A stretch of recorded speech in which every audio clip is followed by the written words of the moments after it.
ये है डोल्च अकेडमी और आज है 14 नवंबर 2026। आज के जितने भी मोस्ट इंपोर्टेंट करंट अफेयर बनने वाले हैं उन्हें हम स्टेप बाय स्टेप करने वाले हैं। जी हाँ दोस्तों, सबसे पहले हम राष्ट्रीय गौरव से संबंधित क्वेश्चंस करेंगे।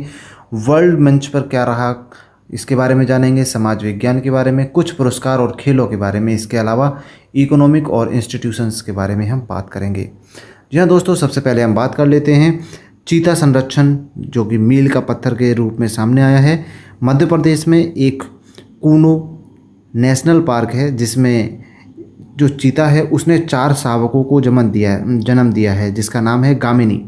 गामिनी नाम से एक चीता है जिसने 4 शावकों को जन्म दिया है।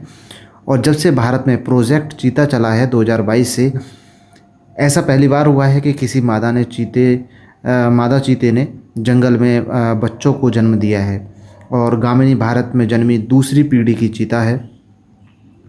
तो यहाँ पर ये हमारा एक क्वेश्चन बन जाता है काफ़ी इम्पोर्टेंट कि कूनो नेशनल पार्क कहाँ पर है, मध्य प्रदेश में। कौन से चीते ने जन्म दिया है, गामिनी ने।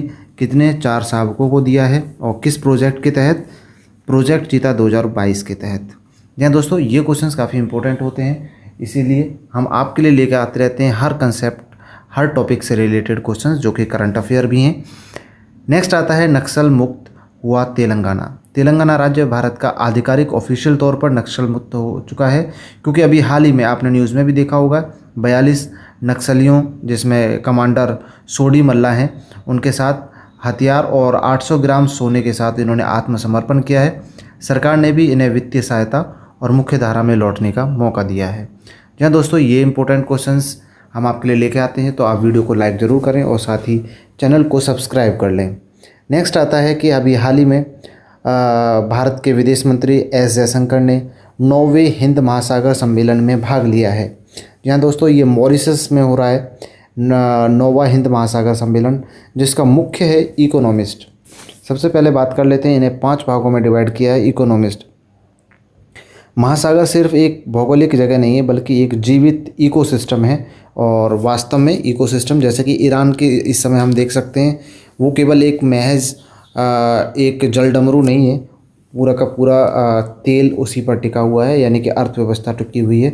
वहीं पर बात करें हम औपनिवेशिक बाधाओं के बारे में, तो जो पुराने हमारे ऑफिशियल युग की जो बाधाएं रहीं, उन्हें पार करके अब हम क्षेत्रीय सहयोग को बढ़ाना चाहते हैं नए नियम कानूनों के साथ। वहीं बात करते हैं वैश्विक का शस्त्रीकरण के बारे में, तो दुनिया अब अधिक कॉम्पिटिटिव हो गई है। जहाँ दोस्तों वर्ल्ड लेवल पर इस्तेमाल जो हथियार हैं उनका इस्तेमाल किया जा रहा है, तो दुनिया बहुत आगे बदल चुकी है अब। वहीं बात कर लेते हैं नेक्स्ट के बारे में, जिसमें है चेक पॉइंट्स अब सिर्फ समुद्री रास्तों तक सीमित नहीं रह गए।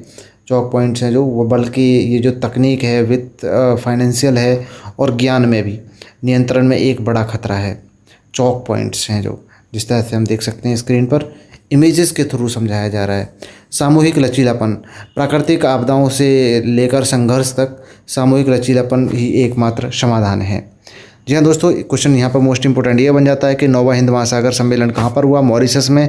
भारत की तरफ से कौन शामिल हुए हैं, भारतीय विदेश मंत्री एस जयशंकर। जी हाँ दोस्तों, इसमें 5 पॉइंटों में इसे क्लियर कर दिया गया है, अब याद रहेगा, इसका कन्फर्म हो जाता है। नेक्स्ट आता है लीडरशिप के बारे में बात करें कि इराक में क्या हुआ है। अभी इराक में अभी कुर्द नेता निमेर आमेदी को नए राष्ट्रपति चुने गए हैं। और सत्ता बंटवारे के नियम के तहत कहा गया है कि जो प्रधानमंत्री हैं वो शिया रहने वाले हैं, और जो स्पीकर हैं वे सुन्नी रहने वाले हैं, और राष्ट्रपति जो हैं वो कुर्द होना चाहिए। ये नए नियमों में कहा गया है इराक के। वहीं तिब्बती कंट्री के बारे में अगर हम बात करें, तो इस्माइल उमर गुले ने 97% वोट हासिल किया है, और इन्होंने 6ठी बार राष्ट्रपति चुना जा रहा है इन्हें। तिब्बती देश देख सकते हैं अफ्रीकन कॉन्टिनेंट पर है, और ये लाल सागर और अदन की खाड़ी को जोड़ने वाला एक महत्वपूर्ण समुद्री मार्ग पर अवस्थित कंट्री है। वहीं बात करें अगर हम चागोस द्वीप के बारे में, तो जो चागोस द्वीप है, ये ब्रिटेन ने इस द्वीप की जो संप्रभुता है वह मॉरिशस को सौंपने की योजना जो थी उसे अनिश्चित काल के लिए रोक दिया है। ये भारतीय हिंद महासागर में अवस्थित एक द्वीप है चागोस, और इसका कारण है कि अमेरिका द्वारा योजना से समर्पण वापस ले लेने के कारण, और अब ये ब्रिटेन के कंट्रोल में है। नेक्स्ट बात कर लेते हैं समाज और इतिहास से जुड़े कुछ तथ्यों के बारे में। जी हाँ दोस्तों, सबसे पहले हम बात करते हैं महात्मा ज्योतिबा फूले के बारे में, जिनकी अभी हाल ही में 200वीं जयंती मनाई जा रही है अप्रैल में। जी हाँ दोस्तों, 11 अप्रैल 2026 से इसमें 2028 तक 2 साल का एक राष्ट्रव्यापी उत्सव भी रखा गया है। अब बात कर लेते हैं कि ज्योतिबा फूले के बारे में कुछ बातें। 11 अप्रैल 1827 को इनका जन्म हुआ और थॉमस पेन की किताब राइट्स ऑफ द मैन से प्रेरित होकर इन्होंने सामाजिक न्याय का रास्ता चुना। तो यहाँ पर ये हो जाता है कि बुक का नाम क्या है, तो राइट्स ऑफ द मैन किसके राइटर कौन है, थॉमस पेन। और इन्होंने क्रांति की। जी हाँ दोस्तों, इन्होंने अपनी पत्नी सावित्रीबाई फूले के साथ पुणे में भारत का पहला गर्ल्स स्कूल खोला, बालिका विद्यालय स्थापित किया और इन्होंने 1873 में जो ब्राह्मणवादी रूढ़िवाद से लड़ने के लिए एक सत्य शोधन समाज की स्थापना की और दीनबंधु अखबार निकाला। तो यहाँ भी क्वेश्चन बन जाता है, दीनबंधु अखबार किसने निकाला था, तो महात्मा ज्योतिबा फूले के द्वारा निकाला गया। ठीक है। और नेक्स्ट आता है सम्मान के बारे में बात करें तो बिल्लभराव कृष्णाजी वाडेकर द्वारा महात्मा की उपाधि से सम्मानित किया गया और इनके ही विचारों से डॉक्टर भीमराव अंबेडकर, जिनकी 14 अप्रैल को जयंती है ना, आज ही के दिन डॉक्टर BR अम्बेडकर भी प्रेरित रहे इनसे। नेक्स्ट चलते हैं स्वास्थ्य और विज्ञान के मामले में। सबसे पहले देखें हम विज्ञान के मामले में, तो अंतरिक्ष में नासा के द्वारा आर्टेमिस 2 लॉन्च किया गया था, जिसमें मिशन था कि नासा के द्वारा 4 अंतरिक्ष यात्री यानी कि ओरियन स्पेसक्राफ्ट के जरिए प्रशांत महासागर में अभी वापस लौट के आए हैं और लगभग 50 वर्षों से अधिक समय में चंद्रमा पर पहुंचने वाला ये पहला मानव दल है। इन्होंने पृथ्वी से सबसे दूर यात्रा करने का एक नया रिकॉर्ड बनाया है और चंद्रमा के अनदेखे हिस्से को देखा है इन्होंने। ठीक है, तो आर्टेमिस 2 बहुत इम्पोर्टेंट हो जाता है यहाँ पर। स्वास्थ्य के बारे में बात करें तो हम पार्किंसंस और आयुर्वेद के बारे में। विश्व पार्किंसंस दिवस जो कि 11 अप्रैल को मनाया गया, बुजुर्गों को प्रभावित करने वाले न्यूरोलॉजिकल बीमारी के प्रति जागरूकता के लिए ये दिवस मनाया जाता है, जिसकी 2026 की थीम थी bridge the care gap. Ayush मंत्रालय के द्वारा CARI बेंगलुरु से मान्यता प्राप्त करने वाला CCRAS का पहला संस्थान बन चुका है CARI, और यहाँ पर हर साल लगभग 1.5 लाख से अधिक टेस्ट होते हैं। अब बात कर लेते हैं कुछ स्पोर्ट्स के बारे में। जी हाँ दोस्तों, विजेताओं का जश्न मनाते हुए एशियाई कुश्ती चैंपियनशिप जो अभी हाल ही में किर्गिस्तान के बिश्केक में आयोजित हो रही है, उसमें सुजीत कलकल के द्वारा 65 किलो में फ्री स्टाइल में गोल्ड मेडल जीता है। जी हाँ दोस्तों, उज्बेकिस्तान के उमेदगोल जलोलोव को 8-1 से हराया है इन्होंने, 8-1 से 65 किलोग्राम में। सुजीत कलकल नाम से याद रह सकता है। जी हाँ दोस्तों, एशियन कुश्ती चैंपियनशिप में इन्होंने जीता है। वहीं बात कर रहे हैं अभिमन्यु मंडवाल की, तो इन्होंने 70 किलोग्राम फ्री स्टाइल पदक में गोल्ड मेडल जीता है। मंगोलिया के इन्होंने ओलंपियन तोमोर ओचिरिच तुलगा को 5-3 से हराया है।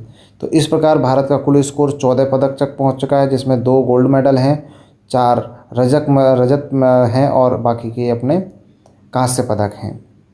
यहाँ दोस्तों नेक्स्ट आता है सबसे इम्पोर्टेंट उत्कृष्ट मैट्रिक्स के बारे में जानेंगे कि अभी हाल ही में रामनाथ गोयल का पुरस्कार दिया गया और साथ ही लता दीनानाथ मंगेशकर पुरस्कार दिए गए हैं, जिनका उद्देश्य क्या है, तो रामनाथ गोयल का पुरस्कार ये पत्रकारिता में साहस और स्वतंत्रता और सत्य के प्रतिबद्धता के लिए दिया जाता है रामनाथ गोयल का पुरस्कार। वहीं बात करें लता दीनानाथ मंगेशकर पुरस्कार, राष्ट्र के कलात्मक और सामाजिक ताने बाने में असाधारण योगदान को दिया जाता है। और रामनाथ गोयल का पुरस्कार का ये 20वां संस्करण था। इसमें मुख्यतः प्रिंट, डिजिटल और ब्रॉडकास्ट प्लेटफॉर्म के 24 पत्रकारों को सम्मानित किया गया। और वहीं लता दीनानाथ मंगेशकर पुरस्कार से बाल अधिकारों और सामाजिक न्याय के लिए काम करने वाले नोबेल शांति पुरस्कार विजेता कैलाश सत्यार्थी विजेता रहे। नेक्स्ट आता है अर्थव्यवस्था का मीटर। जी हाँ दोस्तों, ADB यानी कि एशियन डेवलपमेंट की भविष्यवाणी से भारत की जो विकास दर है, अब पहले उन्होंने कहा था कि 6.5 रहेगी, लेकिन उन्होंने अब ADB का कहना है कि फाइनेंशियल ईयर 2026-27 में भारत की जो जीडीपी है वो 6.9% रह सकती है, जिसका कारण उन्होंने बताया है कि मजबूत घरेलू मांग। ठीक है। वहीं इंफ्रास्ट्रक्चर के बारे में बात करें तो अभी एक हाईवे बन रहा है, बाराबंकी और बहराइच हाईवे। ये यूपी के एक राष्ट्रीय राजमार्ग को 4 लेन बनाने की मंजूरी दी गई थी और इस हाईवे के बनने से यात्रा लगभग 150 मिनट से घटकर 75 मिनट होगी और भारत और नेपाल में व्यापार तेज़ी से बढ़ सकेगा। तो यूपी में है ये, तो इम्पोर्टेंट हो जाता है। नेक्स्ट आता है कृषि से संबंधित उन्नत कृषि महोत्सव। जी हाँ दोस्तों, मध्य प्रदेश के रायसेन में आयोजित हो रहा है। देश भर के किसान और वैज्ञानिक और रक्षा मंत्री राजनाथ सिंह ने भी इस उन्नत कृषि महोत्सव 2026 में हिस्सा लिया। वहीं बात कर लेते हैं नेक्स्ट संस्थाओं का इतिहास। जी हाँ दोस्तों, PNB bank, Punjab national bank, Bharat का पहला पूरी तरह से स्वदेशी बैंक जो 1894 में पूर्णतः भारतीयों द्वारा स्थापित किया गया। 1894 में लाहौर में स्थापित किया गया था इसका हेडक्वार्टर और इसे स्वदेशी आंदोलन के नेताओं के द्वारा शुरू किया गया था। लेकिन सन 1947 में विभाजन के कारण लाहौर से मुख्यालय नई दिल्ली शिफ्ट कर दिया गया। नेक्स्ट है 1969 में जब राष्ट्रीयकरण किया गया था तो भारत सरकार द्वारा 13 अन्य प्रमुख वाणिज्य बैंकों के साथ पीएनबी का राष्ट्रीयकरण कर दिया गया, नेशनलाइजेशन हो गया। वहीं सन 2020 में एक महाविलय देखने को मिला हमें। इसमें ओबीसी बैंक, यूनाइटेड बैंक का पीएनबी में विलय हो गया और यह भारत का दूसरा सबसे सार्वजनिक बैंक बन चुका है। जी हाँ दोस्तों, यहीं पर हमारे आज की करंट अफेयर कंप्लीट होती है। देखते हैं कि आपने क्या पढ़ा। एडीबी के द्वारा विकास दर 6.9 कर दी गई, जबकि पहले 6.5 थी। जयशंकर के द्वारा वैश्विक कूटनीति दिखाते हुए हिंद महासागर सम्मेलन 9वां हिंद महासागर सम्मेलन में सम्मिलित हुए। और इसके अलावा महात्मा ज्योतिबा फुले की ये 200वीं जयंती है। जी हाँ दोस्तों, नासा के द्वारा आर्टेमिस 2 मिशन मानव जाति के असीम भविष्य की ओर ले जाता है। वहीं बात करें खेलों के बारे में तो एशियाई कुश्ती चैंपियनशिप से लेकर समाज सेवा कैलाश सत्यार्थी अब भारत का उत्कृष्ट जश्न मनाया जा सकता है। जी हाँ दोस्तों, यहाँ पर हमारा मिशन सफल हुआ। इस डेक को सेव कर लें आप और अपने दोस्तों के साथ इस न्यूज़ को शेयर भी कर दें। जी हाँ दोस्तों, मिलते हैं अगली वीडियो में ऐसे ही मोस्ट इंपोर्टेंट करंट अफेयर और जानकारी के साथ।